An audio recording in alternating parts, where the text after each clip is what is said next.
Welcome to the 2019 CDBG public hearings, called A Piece of the Pie, because we want you all to bring a piece of the pie back to your neighborhoods. I'm Ernest Rogico, and I'm here on behalf of the Office of Community Affairs for the City of Pittsburgh, and welcoming you on behalf of Mayor Bill Peduto. This year we decided to change the format a little bit to a deliberative community forum, so we can better inform communities on how they can get access to CDBG funding, so the information is a little bit more relevant and useful for them. Throughout this deliberative forum, you'll have the opportunity to discuss at your tables, to lean on the expertise from our panel of experts, and towards the end, we will have a public testimony session, which will be used for federal guidelines. So without further ado, I'm going to introduce Nick Martini from the Office of Management and Budget, who will talk to you a little bit about the Capital Development Block Grant Program. Thank you. Nick. Thank you, Ernest, and welcome everybody to the first 2019 CDBG Public Forum. As Ernest said, my name is Nick Martini. I'm the Program Supervisor for the CDBG Division of the Office of Management and Budget. We have quite an elaborate panel here of city directors, assistant directors, and staff, which I'll get into in a little bit, but I did want to first introduce two members of the CDBG Office of Management and Budget team that are here with me. We have Dana Darish, who's our Fiscal and Contracting Supervisor. She'll be running through the PowerPoint slides for me. Okay, have a seat, Dana. That's good, thank you. And then we have, yay! And then we have Jody Davin with us, who's a senior planner, and he's also our environmental review coordinator. Okay, so some of you may very well be asking, what is CDBG? So we're going to give you a brief overview of that, talk about some of our spending and things we're going to be spending money on in 2018. We're going to talk about some of things that CDBG does for the city and ways it can be used, and also how you can apply if you're in different communities, community groups, and some different things of that nature. So we hope this will be informative for you, and we hope there's a lot you can take back to your respective communities as well in regards to this information. So brief agenda this evening. Some of this we've already went through. Community gathers and time for some pie. I hope everybody had a piece, or pizza, or actual pie. You're going to receive CDBG background information. And then we're going to have a small group discussions, which will be facilitated at your tables based on some questions and some different handouts that you should have grabbed on your way in. And then we also have the expert question and answer session, as I mentioned before, with a multitude of city personnel that's on hand today from different departments. Okay, what is CDBG, as I mentioned before?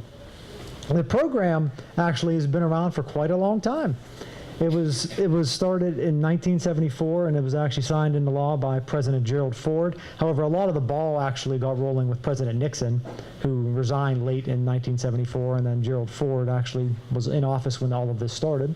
So some of the funding for CDBG. The funding is primarily used to benefit low and moderately low income residents in our different neighborhoods that are area benefit eligible.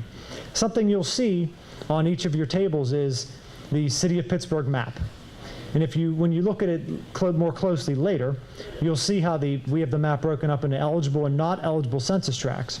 So for things to be eligible on an area benefit, they have to be in an eligible census tract, which the entire city is not eligible. And this is based on the census that you'll fill out every decade. And that's what the federal government does and bases eligibility to make different areas eligible. Now, as I mentioned, what can be used to benefit low and moderately low income residents on a direct benefit level, that is specifically your individual income, and you can live in any neighborhood to receive different services as long as you or your family are income eligible. There are some presumed benefit classes as well. If you're a senior citizen, ages 62 or over, there is no income limit. And also, there's other different classes too, but another one would be anybody that is disabled, handicapped, that's all presumed benefit as well. So there are different classifications that we'll use to provide services. Pittsburgh is an entitlement grantee. So what that means is that every year, as long as the CDBG program is funded in the federal budget, Pittsburgh is entitled to funds because of our population size and our structure of income and low and moderate low income residents. So as long as there's CDBG in the federal budget, we will receive funds. Other areas throughout the country, this isn't necessarily the case, where they do an application process, so we don't actually have to do that. We receive money. It does vary on a year-to-year basis, but we will receive funds yearly as an entitlement grantee. Okay, so now to give you a little timeline of the CDBG process, and I also want to mention too that as we go through this, you'll see for some of these there might be a month range. For example, the first one, March through June, HUD, which is Housing and Urban Development, but that's the branch of the federal government that we receive these funds from. HUD notifies City of Pittsburgh of potential CDBG allocation. Like everything, and it's the same way for the city, our budget's not final until we get final authorization. So this is just the same case with the federal government. Until we get an actual award letter from HUD stating they give us an anticipated allocation. So until we get the actual allocation, we cannot say these funds are guaranteed. Now, and also that varies too, because HUD, when they give us this allocation, this changes, but it will 99% of the time be anywhere from March through June. So then June, which we're currently in, the CDBG public hearings will be held. This is the first of two. We also have one this Thursday. June through August, once again, the time frame here. The annual action plan is displayed. We're actually coming to the end of this week, I believe. And the public hearing, which we held on this, was about a week and a half ago. So we already did that. So we're in line to end this. The annual action plan will be over early July. Also on everybody's table, worth mentioning, there's a copy of the 2017 annual action plan, which you can look through at your leisure. Every table has a copy of that. We can't display we can't put the 2018 out because that is not final. That's only a draft. Things can change. So the 17 is the most recent we have approved. July through September, the annual action plan will be submitted to HUD for their approval, as I just mentioned. So we are going to be doing that next week. That should be submitted in. August is when the special grants application opens. This will happen late August. Community groups are notified a variety of ways, through email, through social media posts, we'll mail usually an informative letter to a lot of the ones that have been received funds in the past. This application is available on the website as well, and then there's paper copies as well, and there's a whole rundown of what type of things you have to do to be eligible for these funds. As I mentioned, the direct benefit, the area benefit, that's all in the application, and what kind of services your community group looks to provide. And that will be, Dana, go to the next part. So that application's open for a 1-month period of time. Also worth mentioning too, these deadlines and times are publicized both in the Pittsburgh Post-Gazette as well as the Pittsburgh Courier. Everything is in writing as well in these. It states how you can get the application, what the deadlines are, all of that thing. So we do a paper publication of this as well. September, the special applications grants will be due to our office. That's, as I said, month-long period. So then we roll into October. Our CDBG staff will review all the public service applications for eligibility. After we do that review, which takes us usually about 2.5 to 3 weeks. So after we do that, we compile a master spreadsheet, which is created and sent to both the mayor's office and city council. And from that list, they will decide who out of these groups that applied will receive public service funds for the next year. So this will be the 2019 application process that would start late August. And the funds would then, November through December, the mayor's office and city council will decide who they're going to fund, and then those allocations will come to us. And then at which point after that, you would receive, once we get authorization from all of those, as well as the approved amount from the federal government, the community groups who are awarded money will receive a letter from our office stating how the contract process will begin, things of that nature, and the amount you've been awarded as well. Some of our priorities that we're spending money on and things that are important to the mayor and to the city and that we're spending on in 2018.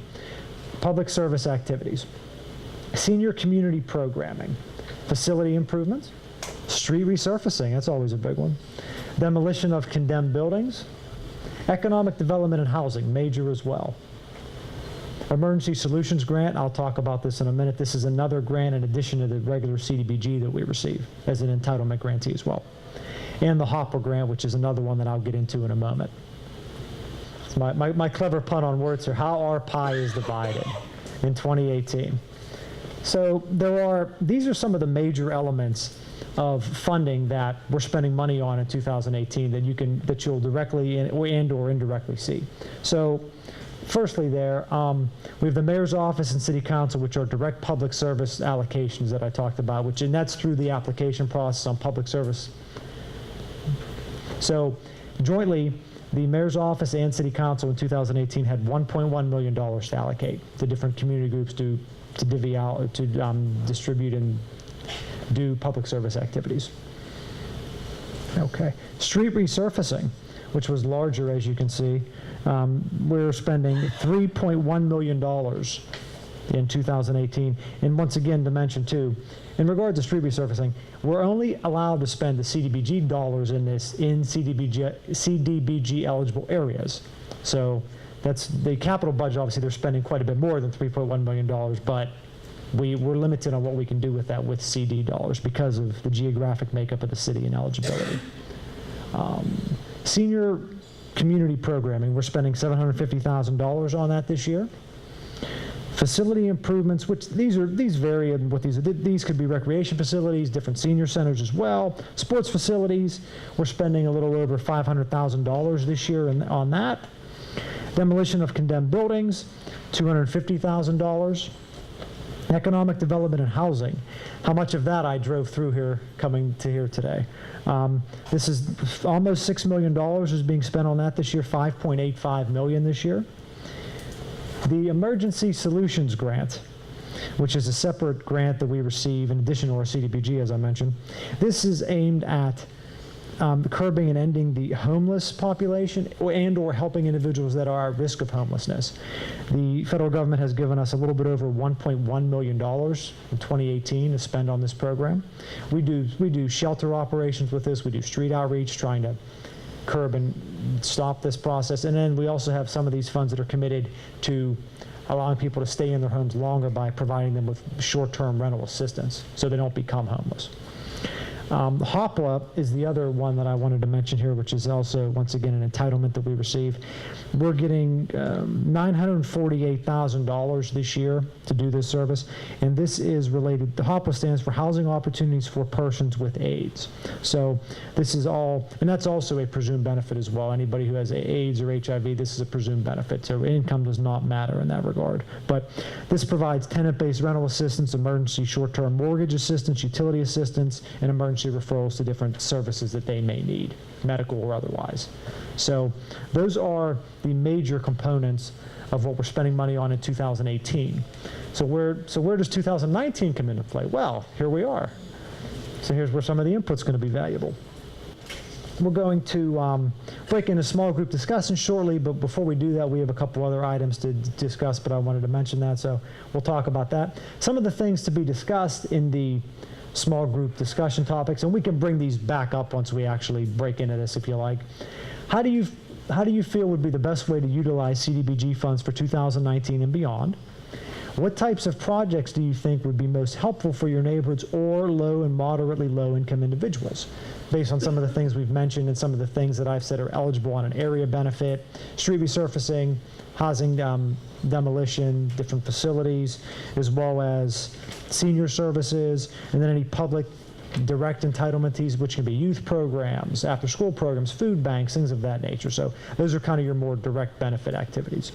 So be thinking of things of that when you're in your small group discussion. We'll help moderate as well. Okay, so our next part here, though, as I mentioned, we do have a very diverse city panel here of individuals. So they're going to, who do we have represented? We have we do have representatives here from the Urban Redevelopment Authority, Public Works, Office of Management and Budget, City Parks, the Human Relations Commission. Did I get that right? Okay, very good. Yes, and we also have Assistant Director Jeff Scallion. Okay. Jeff Scallion from the Department of Mobility and Infrastructure. So he's actually going to lead off just telling you how their departments use CDBG funds and things of that nature. So Assistant Director, if you would, for a minute. I think we can pass this. My name is Jeff Skellick, and I'm the Deputy Director of Mobility and Infrastructure for the City of Pittsburgh. Right now, the Department of Mobility, we do use CD money for paving the streets. Currently, we use $3.2 million, and it's in on a rolling basis right now. And we take all of our, excuse me, the way we pave our streets is we take 311 requests and also from your council district.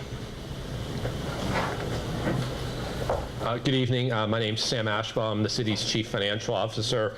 So in that regard, I'm responsible for all the city's finances, including the city's office management and budget, which runs and administers the CDBG program. So thanks everyone for coming out tonight. Hi everyone, I'm Jen Presutti. I'm the Director of the Office of Management and Budget, and the Office of Management and Budget has a number of different functions. We oversee the capital budget, we oversee the operating budget, our grants office, procurement team, asset management, and the CDBG office. And so we're responsible for working with all of the departments, council, and the mayor's office to produce the budgets every year, which is no small feat. So thank you all for being here to help us out with that.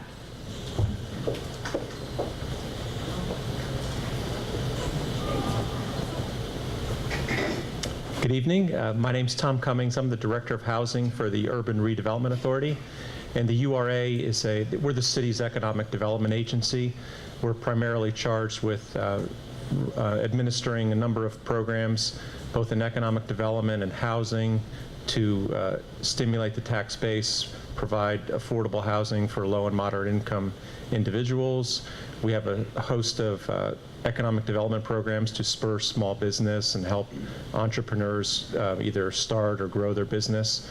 I do want to introduce a couple of my colleagues here that are in the audience. Kiana Wassler from the Center for Innovation and Entrepreneurship, and in the back is Emily Mitchell from our Economic Development Department. Thank you.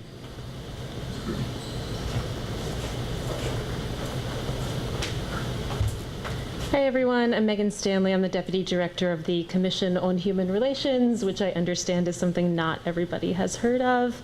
So just so you know, we are an independent agency within the city. We do receive CDBG funding, and we are responsible for educating the public and enforcing the Fair Housing Act. We take and investigate any complaints of discrimination in housing, as well as employment and delivery of city services and public accommodations. We are also a member of the Affirmatively Furthering Fair Housing Task Force, AFFH, if anybody has heard of that. Happy to talk to you about it. We also, part of our CDBG funding is that we go out and we want to provide outreach and education to the public, so to residents, to landlords, to developers, so that they understand what the Fair Housing Act is, what your rights and responsibilities are under that. Yeah, and we also are, for the next year, providing even more training and outreach opportunities, going out into the community and talking to residents and resident councils to see what's going on in different housing developments.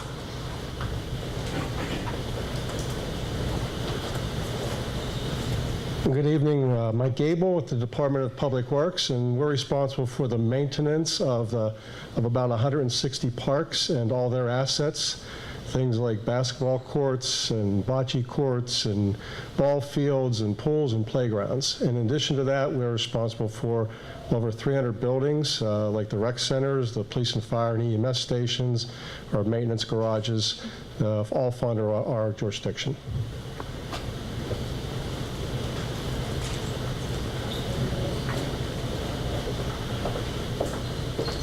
Good evening, everyone. Thanks for being here. Name is Ross Chapman. I'm from the Department of City Parks, Parks and Recreation, Acting Director. The CDBG money, as it relates to our programs, or program specifically, is our Healthy Active Living Senior Program. Doesn't comprise a huge portion of our budget for the entire Parks and Rec department, but it is almost half of our funding that we get to operate 13 senior centers, so it's significant to us. We use it to reimburse salaries, we use it to support the program. We have, in conjunction with those monies, we have a contract with Allegheny County. The county provides a host of services, but the award that we get has gotten smaller and smaller every year. So we're pretty dependent on these funds to keep the program running. So We serve, I forget how many, several thousand seniors every year. So this funding's critical for us.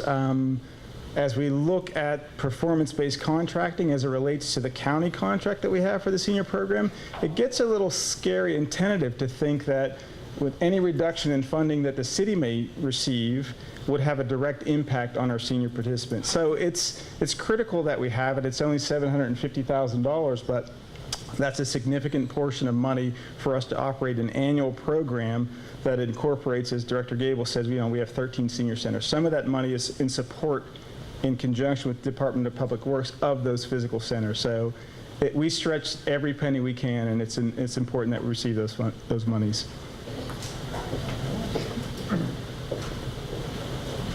Okay, well, thank you, directors, assistant directors.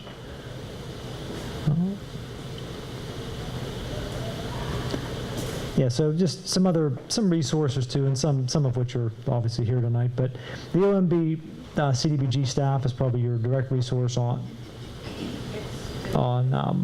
how some of the funds are used and the eligibility, things of that nature. Obviously, the budget office staff plays a key role in this as well, with the budgeting of things and how funds are dispersed throughout different city departments as well. URA staff handles a lot of the economic development and housing initiatives that our funds go to.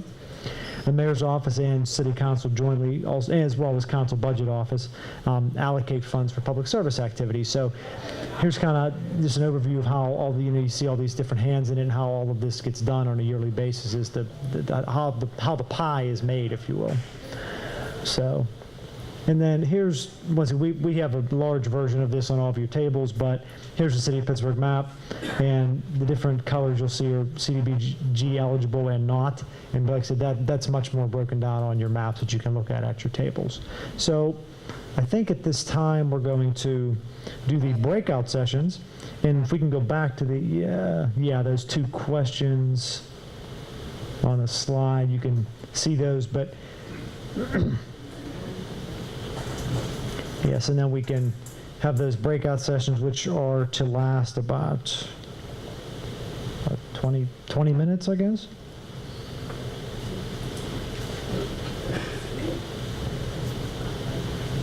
Yeah, so there's the two questions we'd like you to work on at your tables. There should be some informational handouts too. There's a good one that actually breaks out all of the CDBG eligible activities that funds can be used on. So that's definitely a good resource to use, as well as the other handouts you would have received when you entered. So if you don't have them, I'm sure they're still out there if you need to grab one. So we'll give you about 20 or so minutes to work on some of that, and we'll reconvene. Okay, we are out of time for today's small group discussion, so thank you so much. Now that we've had a chance to hear from one another, we're going to have a chance to have one question from each table answered by our expert panel. And Nick will help direct your question to the expert who is most relevant to your question. So, if we can start with table 1.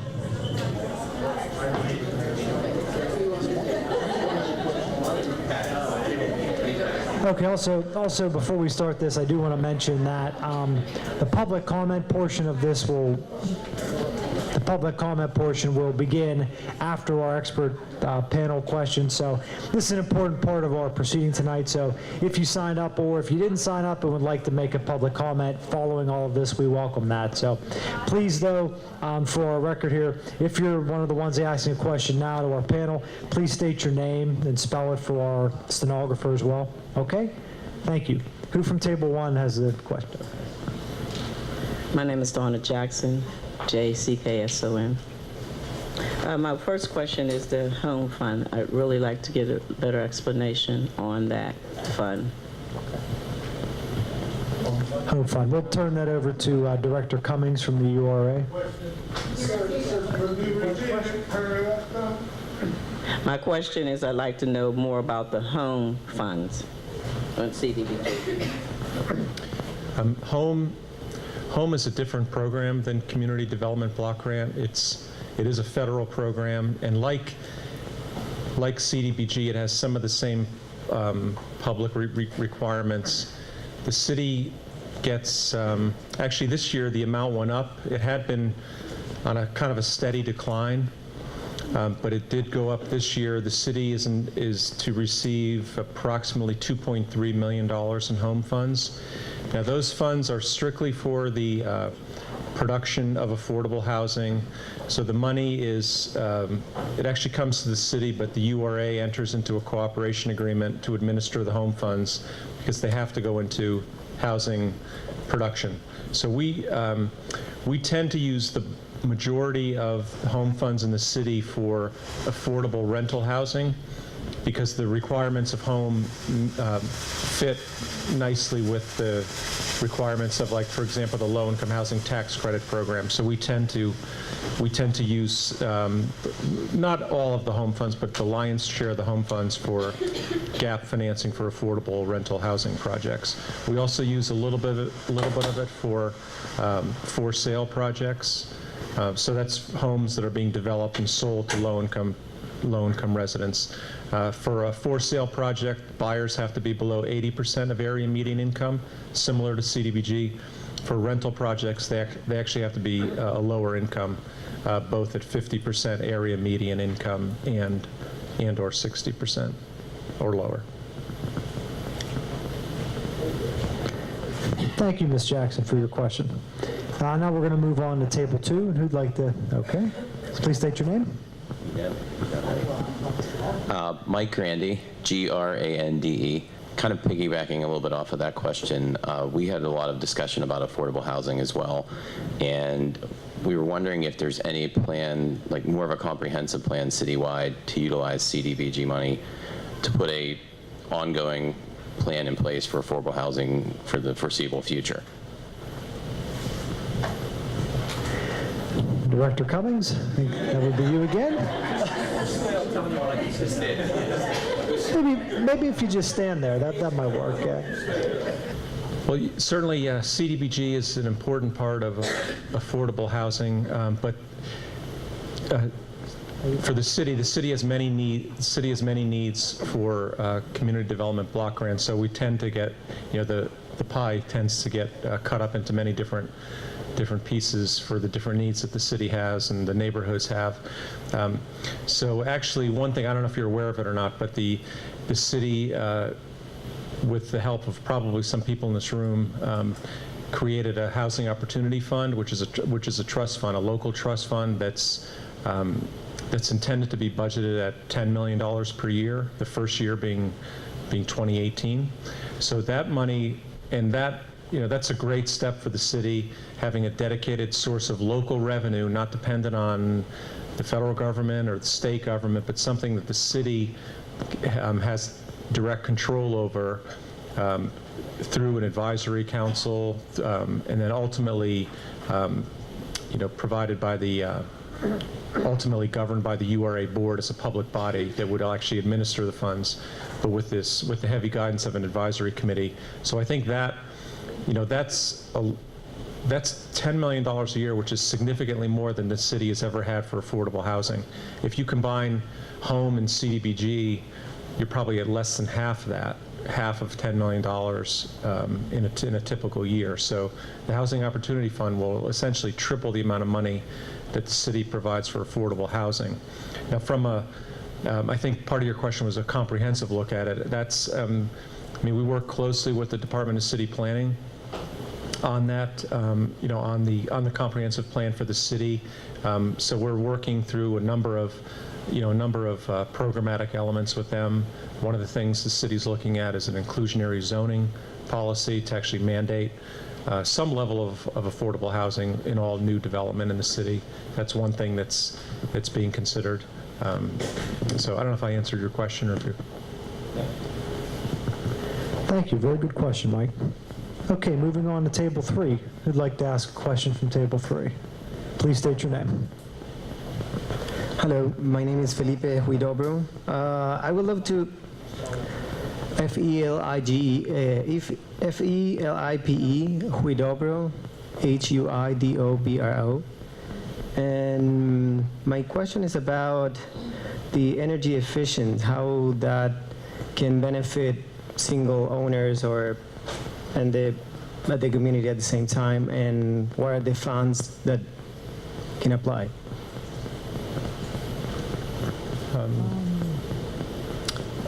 Energy efficiency? Well, with, I mean, at least as far as in the world of affordable housing, we do promote sustainable development, and one of our programs that is funded with CDBG is our home rehabilitation program, which is a 0% loan and grant program that's provided for households below 80% area median income. And we do have, several years ago, we instituted an energy efficiency component to that program, where we will pay for an energy audit of your home and actually provide some grant funds to incentivize the homeowner to actually do energy efficiency improvements to, so that they can lower their monthly heating costs and things like that. So especially with people of limited means, it's very important. So it is something that we certainly support. Kiana, I know the Center for Innovation also has programs as well on the business side, where companies can apply to the URA for funds specifically to, do energy efficiency improvements. So it is something that we definitely support.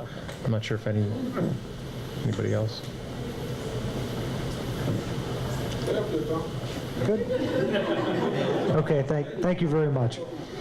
Moving on to table 4, we have, please state your name, Dee. Delia Chatterfield.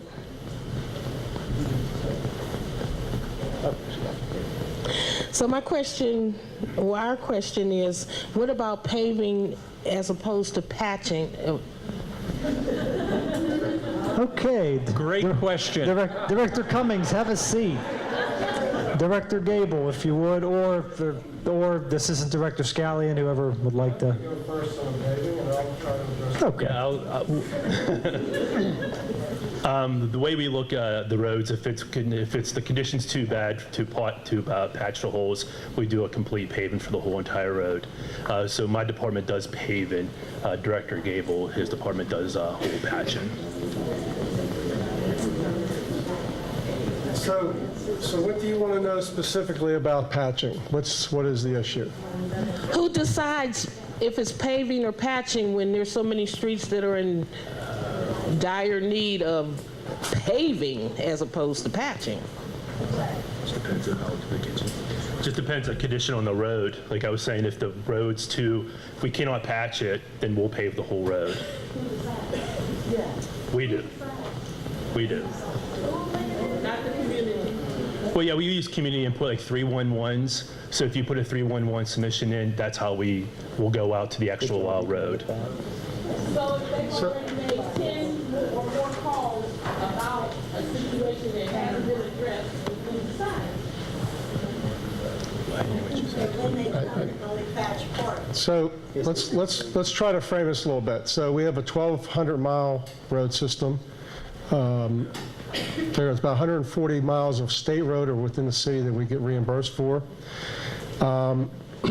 Each year since the mayor's gotten in, the funding for street resurfacing has increased, but the reality is that we should be probably near to 20 to 25 million a year just to pave a certain number of miles of streets. Some streets out there haven't been touched for 30 years. That should have been paved at least 3 times. So we're doing better. We're getting more miles done. We're also coordinating with the utility companies. So in the past, there were times where we went in, paved a street, what followed right away was utilities. Now there's more of a coordination, getting them to pave more streets for us, helps spread our program. Now, we have an overwhelming number of potholes out there. It's simply because the streets are so old that haven't been touched with asphalt.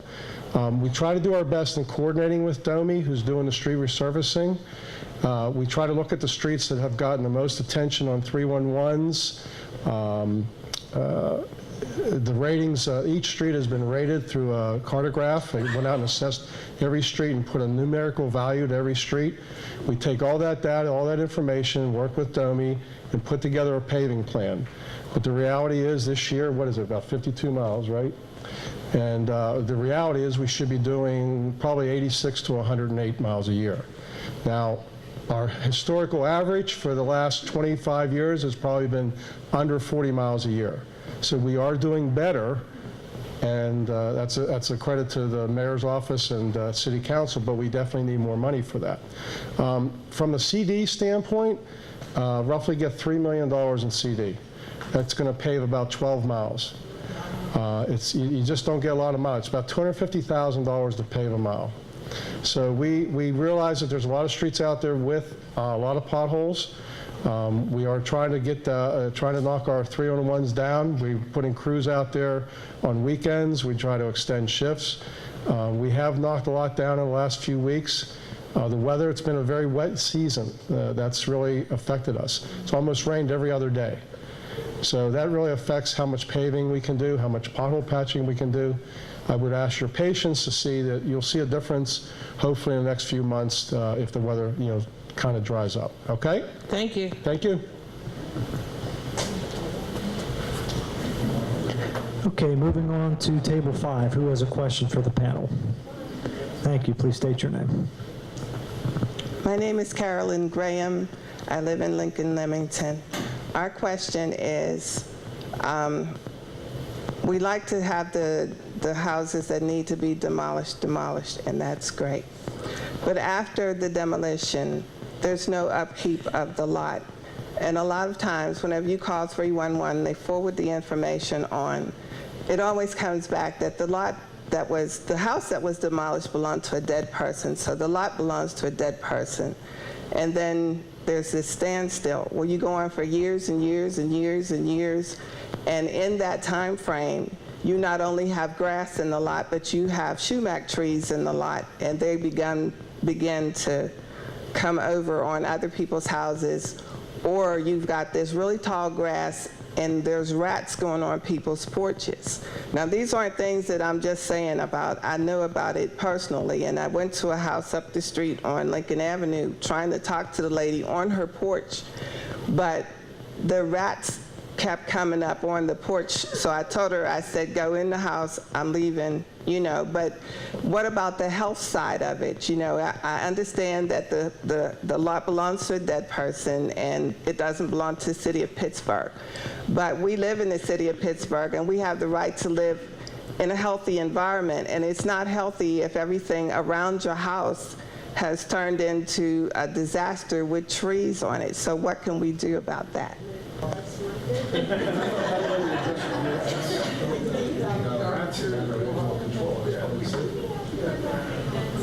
I also would like to mention that the Department of Permits, Licensing, and Inspection couldn't be with us tonight, so this would have been a little more suitable for them, but Director Gable is going to take a stab at it here for you. All right, well, most of the lots do tend to come over to the Department of Public Works by way of PLI. We try to address a number of lots through the course of the year. We have a staff that also sends out invoices to those entities who own that particular lot. The issue is, just as you said, there's a lot of deceased bodies, people that don't live there anymore, but the records that we're getting are from the Allegheny County, and we believe and know that they are not as accurate as they need to be. We all know that there are family members that could be responsible for that property. So we are trying to work with the county to have a better opportunity of getting costs to that individual to get a reimbursement back, so that we can capture the money that we're expending trying to take care of the lots. Now, with regards to the rodents, that is under the Department of Public Safety. Animal control does fall under public safety. I don't know what their procedures are, but they would be the ones that have to address the rodent and the baiting. Okay, but there's one place in particular that is overgrown with sumac trees. There are no rats up there, but that type of overgrowth comes with some type of a little bee or whatever, and that is unhealthy for a person who's in her 70s to try to beat that back every year. And the trees grow taller, and the lot gets thicker. And I will say that somebody did come up last year for a half a minute and cut down a little bit of it, but they were upset because of the condition of the lot. And then nobody else came back. Okay. So what do we do? All can I tell you right now, if it's a particular lot, why don't you, after this session, tell me what the particular address is, and I'll see if I can look into is what is exactly developing, whether it's our department's should be addressing it, some other department. I'll get you an answer. But is that fair? you do have all the information. I sent you all the emails and all the people that were involved. 1717 Yes, report? absolutely. Yeah, What do we do? Well, we did spend more than a half a second there, I can tell you that. Yes. All right. But there's definitely, we've had our forestry division look at it, and at this point, they're not assessing it as any kind of a hazard or a problem. Now, Well, there's one tree hanging over my sister's little itty bitty house. So if it drops, then what? I will have forestry look at it again. Maybe things have changed, I don't know. I'll have forestry look at it. I appreciate it. All right? Appreciate it. Thanks. All right, thank you. Moving on to our next table, who has a question here for the panel? Okay. Okay. Hold on, sir. Please state your name. My name is Robert Morton. Who do you address? Like all the development and stuff, it creates potholes too, from them big trucks and the equipment and stuff. I'm marking it, that's understandable. But when your car fall down in one of them potholes and cost you over $500 and something of damage, struts, ball joints, tie rods in, who do you address to get reimbursed? That's what I want to know. The law department of the city of Pittsburgh, you can file a claim with them, and they will evaluate and process that. I know there was a number of ones throughout the winter and in the early spring that you would just have to follow up with them. It's the claims administrator for the city law department. Okay. Thank you. Thank you. I had like 27 people that have asked me that question this year. So since the panel was here, I addressed it so I can get this information back to them. How long is the process? How long is the process? Was a follow-up question? It depends. Honestly, there's an intake process where they take the information, the report. There may have to be some follow-up. They may request information on your damages or in your particular situation, and then usually a few weeks. Because the insurance companies of the people's vehicles, they will pay for their cars, but they don't know who to go after because they don't want to go after the city. Right. You know what I mean? So they make you pay a $500 deductible. Right. If your deductible is $500, some people have $1,000 deductible. Definitely. Understood. So you just stuck. Yeah, I would definitely encourage you to follow up with the law department. So that's why I asked that question. Thank you. Okay, and finally, our last table for question and answer for the panel, table 7. Who is the question? Thank you. Please state your name. My name is Rondia Moore. Our question is, why are the police not part of the priority for CDBG?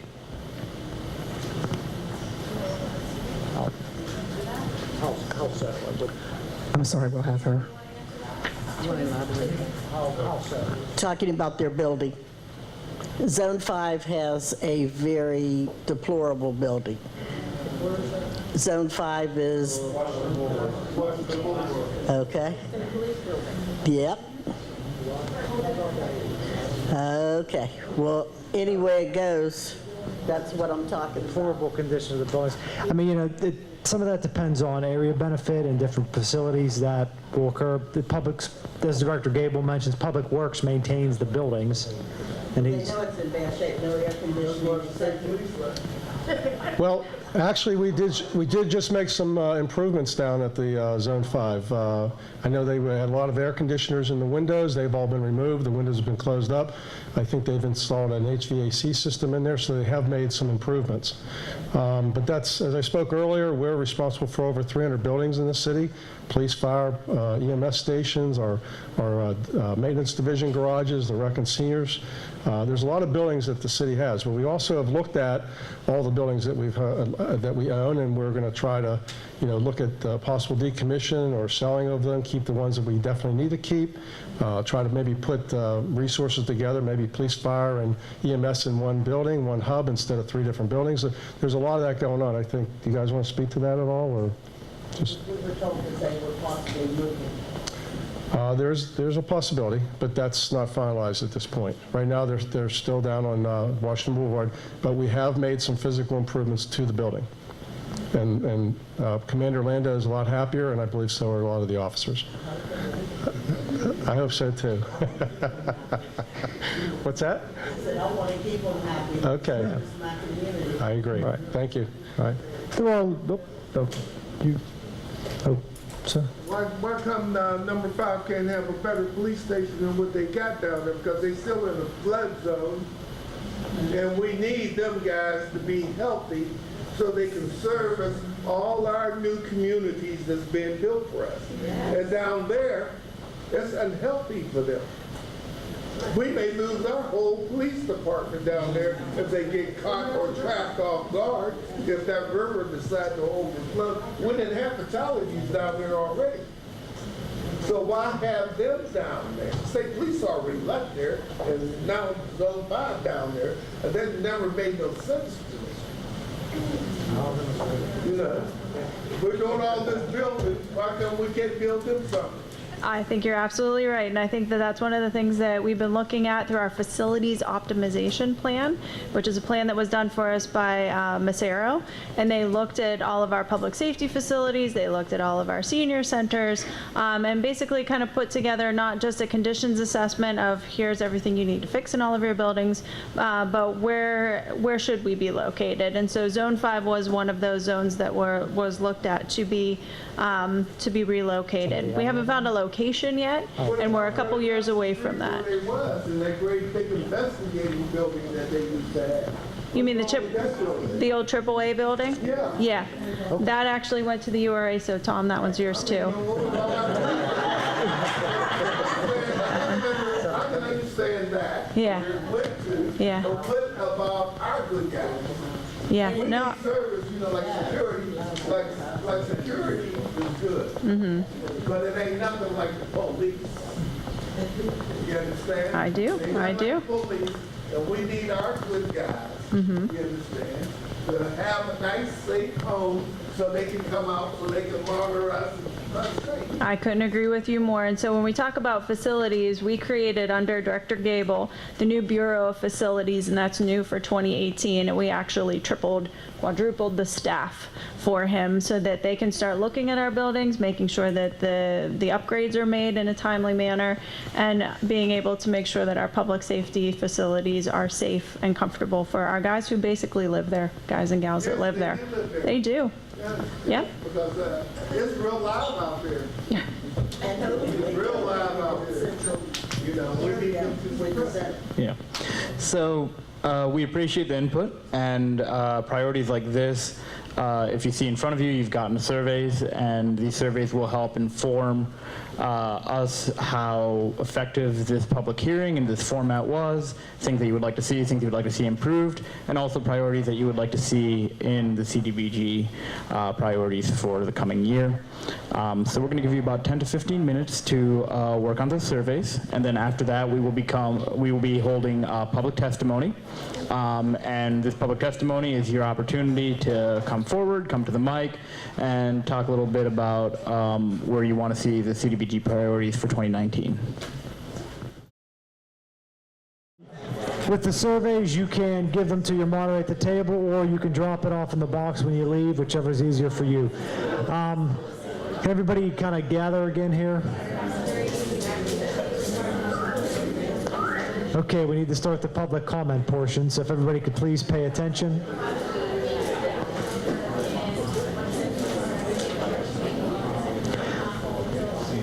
Okay, similar to the questions, if you do have a public comment, we're going to limit this to 3 minutes per person, and you will need to please state your name and if you're affiliated with a community organization and/or which neighborhood you're coming from.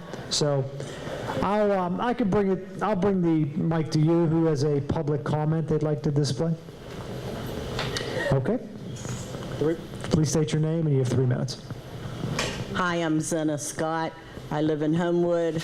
I sit on the board of OBB, 9 Mile Run. I'm very active in the community, and I chair the Zone 5 Public Safety Committee and Cluster 8 and 9 in Homewood, which is a little postage stamp, part of 08, part of 21. In talking with this evening, it's interesting to be here. But what's more important is when you guys hear us talking about stuff like this, it's so important, and I know you're busy and I know you're shorthanded.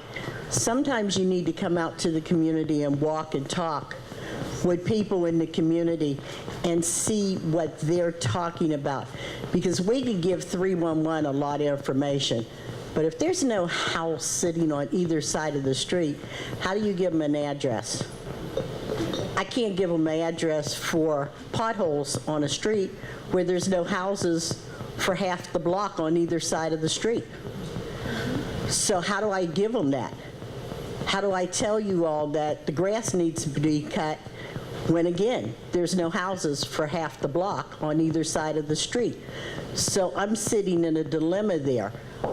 Sometimes it pays to come out and talk with people like myself, people in the community that can walk with you for half an hour and show you some of the conditions that I don't think your guys are seeing.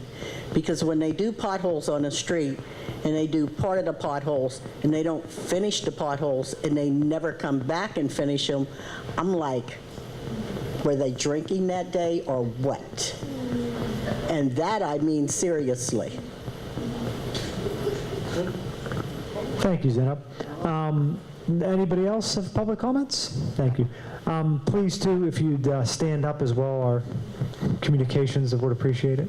State your name and where you're from. Thank you. My name is Denise Edwards. EDWARDS. I'm from Lincoln Leamington neighborhood. I am on the board of directors of the Lincoln Leamington Neighborhood Revitalization Group. Our president is also here. We are a grassroots community organization focused on revitalization from a redevelopment perspective. So my concern really is for the housing of the neighborhood. There are many elderly people. There's an elderly population in the community whose houses are basically falling down apart around them, and they don't have the resources to maintain their homes, and it's really sad for a lot of people. So really, that's part of what our mission is, and that is actually why I'm here to learn about the funding available to keep people in their homes, and also people who are renting, so that they don't lose their homes and be put out of the neighborhood because of redevelopment, how they can get funding to stay in their homes, basically. So I guess that's really all the comments that I have, is just really to introduce myself to the community, to the people of Lincoln, Leamington, and also Charlize, and to let everybody know that we are here fighting for you. We're trying to keep people in their homes. Thank you so much. Okay. Please state your name and neighborhood. Okay, my name is Betty Lane, and I've been in Larimer for 45 years. I'm on the Larimer Consensus Group board, and I'm also the facilitator of the Larimer Community Watchers, which is a group of homeowners in Larimer, and a whole bunch of other stuff that don't matter. But what I am wanting to say is that nobody mentions the sidewalks. Everybody talks about the street paving, okay? But we just had an assessment done by a group that is looking at businesses that we may be able to get on Larimer, and they walked the street and said, something needs to be done about the sidewalks. Some streets you have to walk in the street. So nobody mentions the sidewalks. The city needs to do something about, because a lot of these vacant lots and stuff are owned by them. That means they are responsible for the sidewalks in front of them, like we are responsible for the sidewalks in front of our houses. So when do they do something about the sidewalks? I would like to know that, because they never speak about that.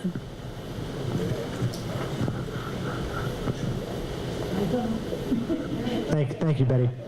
Okay. Don't be afraid. My name is Carolyn Graham, and what I wanted to say is that I wish that all of our organizations would talk to each other. Our city organizations, you got the police department, you got the housing, you got the this, you got the that. Your police department and your garbage department run through every street in the city every week. They see the same things we see. They know the same things we know. And no, it's not their job to say this or that, but it certainly wouldn't hurt to just, like when you go in at the end of the day, write some notes down. Man, this street was overgrown. This street, I barely could get the truck through, or I saw this broken up, or like she said with the sidewalks, I've seen people on Homewood Avenue, no, that was Braddock Avenue, I'm sorry. It was Braddock Avenue. This girl was walking down the street with her little bitty boy, and she had to take him off the sidewalk and put him in the street so that she could get down the street. So, and then I know there's a whole lot of garbage men and the police department seen that more than I did, so I just wish they would talk to each other. Thank you, Carolyn. Oh, English? Okay. My name is English Burton, B-U-R-T-O-N, and I'm from Perry Hill, top 5 neighborhoods. One of the things that I remember growing up as a kid in this town, there were about 70 community centers that the city ran. Now it's about 6. Everybody got their own issues in their own topics and stuff. Mine is kids. That's what I do. That's my thing now, kids. And I mentor young boys and stuff. And also my organization, Northside Partnership Project, we just purchased from Knocker School from the Board of Education. We're going to turn it into a resource mall and a community center. People say, well, why don't you get with the Pittsburgh Project and this and that? Well, Northview Heights is right across the bridge from us. Spring Hill is right there. Fineview is right there. Perry South is right there. Charles Street Valley is right there. Perry North is right here. And we sit right at the apex of it. We bring all those neighborhoods together. In Northview Heights alone, it's probably about 700 kids. All you gotta do is ride down the street, ride to Penford, ride down Mount Pleasant. You'll see them, they there. About 700 of them, And then with the immigrant population moving in, it's swelling even more, There's no place for these kids to go. Sarah Hines House can't hold them. Pittsburgh Project can't hold them. There's no place for these kids to go. And not to say that we are the answer to fix the problem, but I guarantee you, we're going to put a big dent in it. We're going to put a big dent in, you understand what I'm saying, making something happen for those kids in those neighborhoods. Because again, that's what I do. Thank you, sir.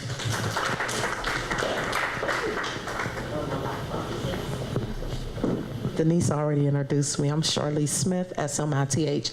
I would like to see the CDBG Lincoln Leamington. I would like to see the CDBG, some of the funds go to camera systems in our communities so that we can have a second eye on the crime in our communities. We really need to get a hold onto this madness, because if we don't, it's going to get worse, especially with Facebook Live, kids being shot by the police, kids shooting at the police. So it's two ways, but we really need to get a handle. That should be one of the top initiatives, because our children are dying in these communities. Thank you. Hey. Yeah, I don't, it's not situated in a great spot. There we go. Maybe if you want to come, if you want to come up. Hello, everybody. My name is Bertie Clay.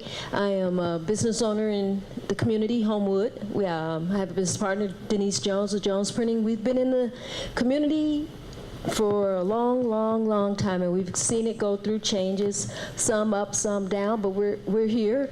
And I just like this group of grant money and funds to put money back into the businesses in the community, because when the businesses are in the community, the people in the community have somewhere to go.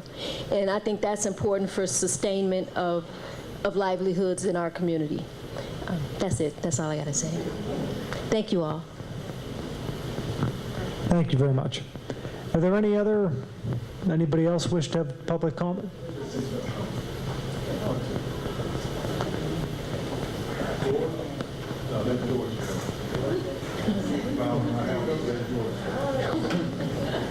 I'm getting my steps in tonight. Okay. Here we go. Sir, please state your name. Good evening, all. My name is George Moses, M-O-S-E-S.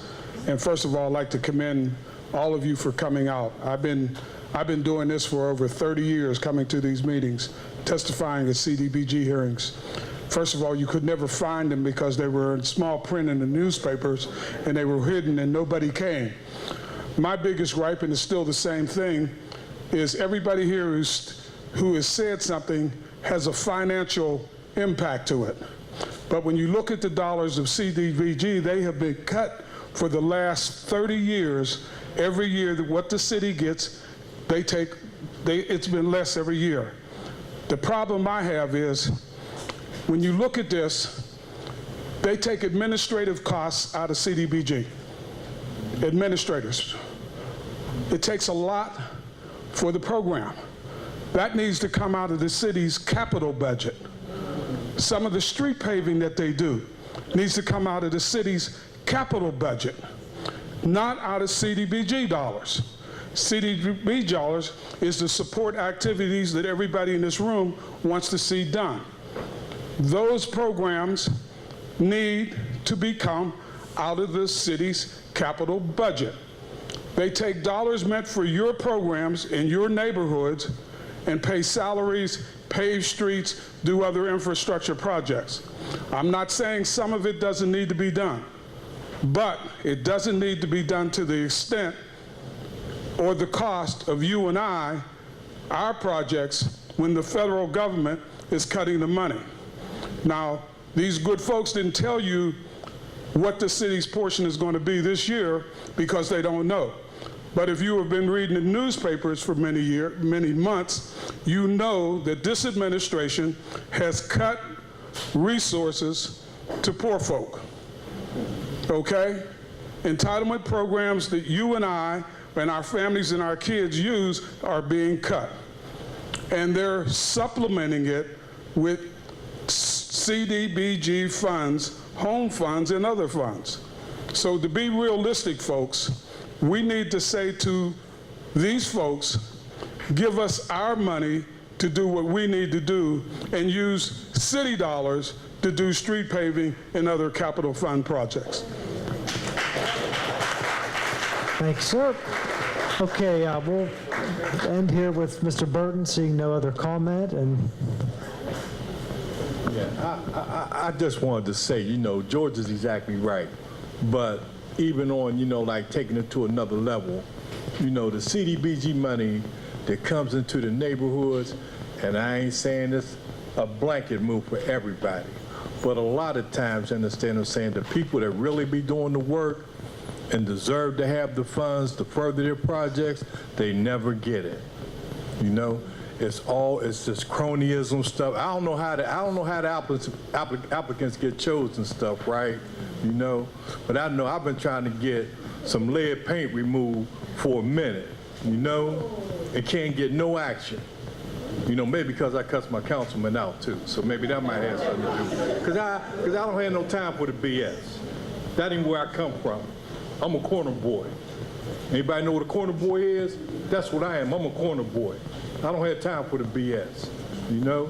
So when I come to you and ask you for something, man, for my neighborhood or for my kids, I ain't coming to put it in my pocket. I've been broke for the last 20 years, as long as I've been doing this work.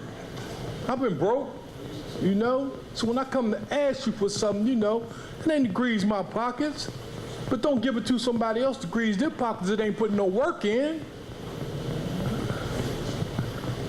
Okay, thank you. I think that'll conclude our public comment portion of tonight's hearing. Thank you, everybody, for coming out. We hope you had an enjoyable evening. There's lots of leftover food, so feel free to grab some on the way out, bring it home, enjoy it.